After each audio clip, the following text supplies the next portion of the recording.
யானே இப்படி கொத்துறனால தான் கொத்தனார்னு பேர் வச்சிருக்காங்களோ? ஆமாடா போடா. அப்போ இப்படி தடவுறீங்க, தடவுனார் தானே சொல்லணும், கொத்தனார்னு ஏன் சொல்கிறாங்க? ஏன்டா இப்படி எகத்தலம் பேசி திரிவீங்க? காலங்காலத்தில் ஒரு வேலைக்கு பழகி கொத்தனார் ஆக வேண்டாமாடா? ஆமாண்ணே, நானும் உங்ககிட்ட வேலை பழகி கொத்தனார் ஆகலான் இருக்கேன். அப்படி சொல்றா? உன்னையெல்லாம் ஒரு கொத்தனார் ஆக்கி பார்க்கணும்னு எனக்கு எவ்வளோ ஆசை இருக்கும். கொத்தனார்லாம் ஆயிடுவேனே, ஆனால் நீங்கள் அதை பார்க்க முடியாது. ஏன்? நான் கொத்தனாராகி செய்கிற வேலையை உங்களுக்கு கலரை கட்டுறது தான். எனக்கு கலரை கட்டுறியா? பேஸ் மட்டும் புதைச்சிருவானே.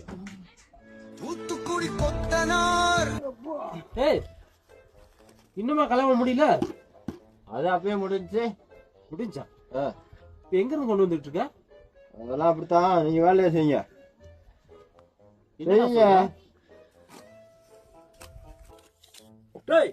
கலவை யாரா களவாண்டது?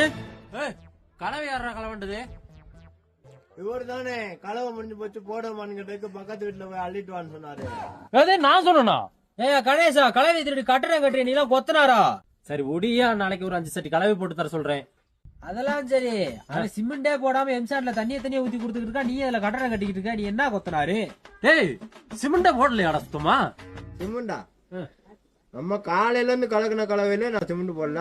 நீ தாண்டா கொத்தனாரு, உன்னை வச்சு தாண்டா வேலை பார்க்கணும்.